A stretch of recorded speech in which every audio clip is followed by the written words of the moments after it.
बात करबो बिलासपुर जिला के एनटीपीसी प्रबंधन सीपत ह जिला स्तरीय पत्रकार सम्मेलन के आयोजन करिस, जेमा पत्रकार मन अपन स्थापना काल ले लेके अब तक उपलब्धि और चुनौती लगिनाइस। सीपत एनटीपीसी अपन स्थापना काल ले लेके अपन सामाजिक दायित्व मन ल निभावत आवत है, चाहे वो प्रभावित गांव मन के विकास हो, चाहे ग्रामीण मन के सेहत के सवाल या फिर गांव के होनहार लइका मन ल ऊंचा उड़ान देहे के जिम्मा हो।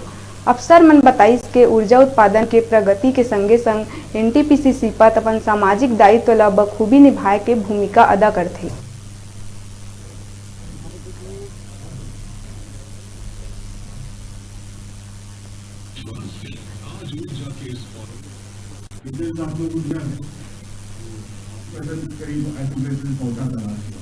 इस बार जो है वो थोड़ा बेहतर हो सकता, बट ये कोविड आ गया तो फिर उत्पादन के बारे में हम लोग अभी कुछ दिन पहले दिखाया था। हम लोग अभी हमारा टारगेट से आगे चल रहे हैं में।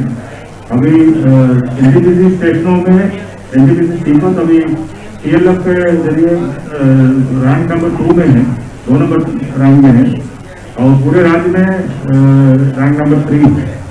तो प्रोडक्शन को कोई दिक्कत नहीं, ऊपर हमारा कोयला का आपूर्ति भी ठीक है, तो प्लांट का मिशन भी अवेलेबल है, तो प्रोडक्शन में कोई दिक्कत नहीं या मीटिंग का है। रुका था एक छोटकन ब्रेक ले बार आप मन देखा रहा आप मन के अपन चैनल न्यूज़ 36 लाइव छत्तीसगढ़ के आवाज।